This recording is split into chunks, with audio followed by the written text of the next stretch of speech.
Connor Bedard is not part of Team Canada going to Milan for the 2026 Olympic Games. I know it's been a couple days, but this is our first chance to really break it down with any sort of depth or nuance to it. I feel like I would have felt a little bit better about things, but I'm still just kind of annoyed about the whole thing. Yeah, I think it's obviously a disappointment for, first off, Bedard, but secondly, a disappointment for Blackhawks fans because of the way that he started the season. And that was kind of the talking points around him at the beginning of the year when it was like, oh, Olympics are coming up and tough decisions for Team Canada. And would Bedard be on the radar? And it kind of came down to like, he has to knock it out of the park to start the season to even be on the radar. And he absolutely did that. Top 5, top 3 in scoring up until his injury. And, the way he was playing changed and evolved, and he was right there in those conversations. And right up until the injury, in all the conversations about it, it was every,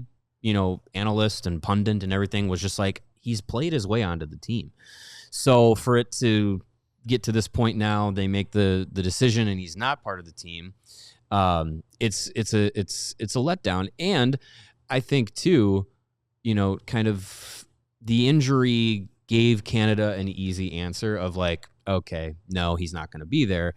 Even with the potential for him to come back and play before the Olympic break happens, I think it gave them the easy out to be like, nope, we're going to leave him off.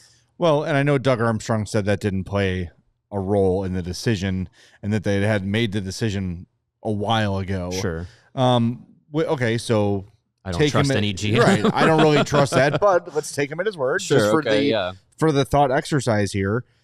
It seems pretty foolish to waste 3 weeks or whatever it was from their decision in early December till actual realization.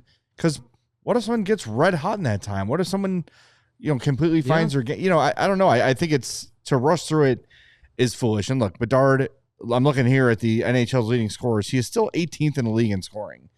Despite missing played in a week, 8 games already so far? Almost a month. He's got 1 fewer point than Nick Suzuki and 9 fewer games. And look, Nick Suzuki does a lot of really good things, all-around player, all those things.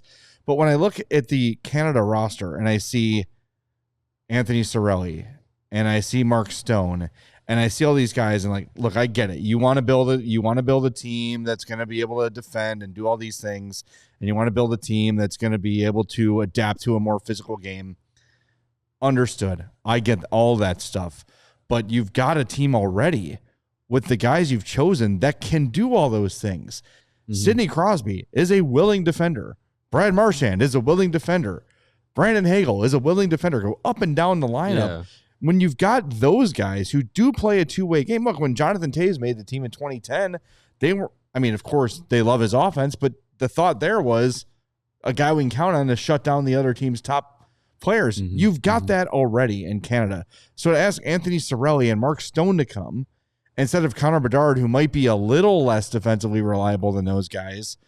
But I don't know. It just seems foolish. And I saw Ben Pope write the other day sort of asking the question, is it political? And is Connor Bedard kind of feeling backlash for not participating in the World Championships after last season? I really hope that's not the case. Because if Connor Bedard had skipped the World Championships to hit the beach and to party and do all whatever offseason, go golfing, whatever you want to do, fine. I could see how that might rub them the wrong way. All he did was get in a hockey lab and make himself better. And if anything, they should look at that and say, this kid challenged himself to be great. He put it upon himself to take the next step. He didn't make any excuses and say, I need better line mates. I need better opportunity. He didn't pout. He didn't whine. He said, I need to get better and prioritize that over the selfish choice of going to play for Canada. I think that should be praised, not punished. Yeah, well, I mean, the year before he was at the World Championships with Canada, and he's represented Canada twice at the World Juniors. Like he's had a lot of opportunities to play for Canada and be part of Hockey Canada's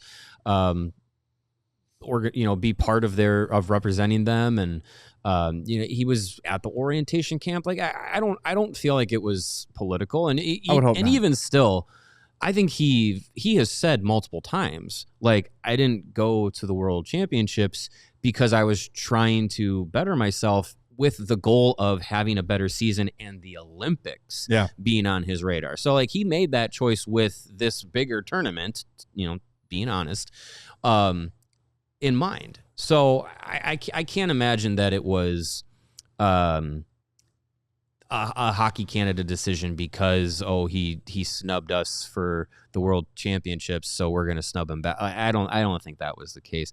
I think what plays against him is maybe a little bit to what Jeff Blashill was saying about him a couple of days ago, where he said like people don't realize the kind of two-way player he has developed into. Yeah. I think a lot of people probably believe the perception of Bedard being, you look at the hockey cards, the player model cards and stuff, and it's 100% offense and 0% defense. And people see that and they're like, oh, he's not reliable defensively. Well, I think there is a lot to be said for some defensive metrics, but it's not a perfect system. Right. And I think with Bedard, you watch him play and it's completely different this season than it was years 1 and 2 of him. I mean, we are a calendar year removed from the pond hockey conversation and how he was playing and how people started to get on him about that.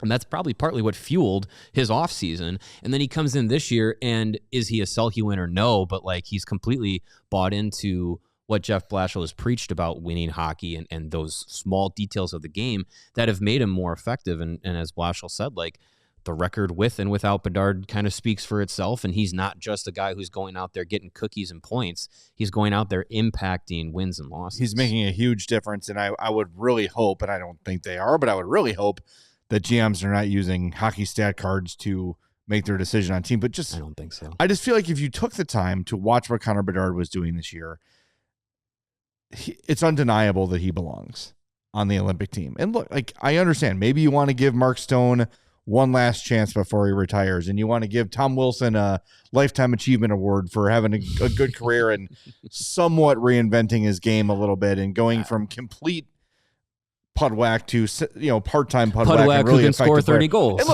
look, I don't want to take away from guys like Cirelli and guys like Wilson and guys like players, Stone, all of which are huge, important, winning players. Of course, 100%. But I do also think part of the appeal of the Olympics is you're trying to win over some new fans. You're trying to get people that are going to buy into the sport. And hockey is in a place where it needs to do that. It's not the NBA where you just throw the 6 best players out there and you know what I mean? Like they do need this to be an opportunity for growth for the league. And you saw a little brief glimpse of what the Four Nations. Good Lord. Mm-hmm. Yeah. What the Four Nations did for hockey. The Olympics always give it a decent bump. I just feel like leaving a guy off like Bedard is a huge mistake for so many reasons. I really can't think of a good one to leave him off. Unfortunately, GMs are not the people making these roster decisions. They're not thinking we have to showcase the league. They're thinking we have to come away with a gold medal. And in their minds, they feel that. And it's funny you bring up the Four Nations because a lot of it, what it did for exposure of hockey was phenomenal for the sport. But I think what it also did was give Canada and the U.S. these pre-Olympic rosters that it's just like, this is what we got to take with us. Yeah. And there's a couple differences on both sides of those teams from the Four Nations.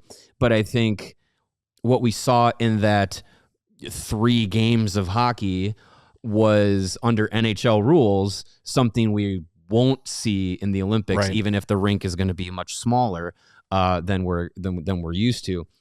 But I think it kind of changed how people looked at the game and what they're going to expect of the Olympics. I still feel like, and I would say the same thing for Team USA and how they constructed their team.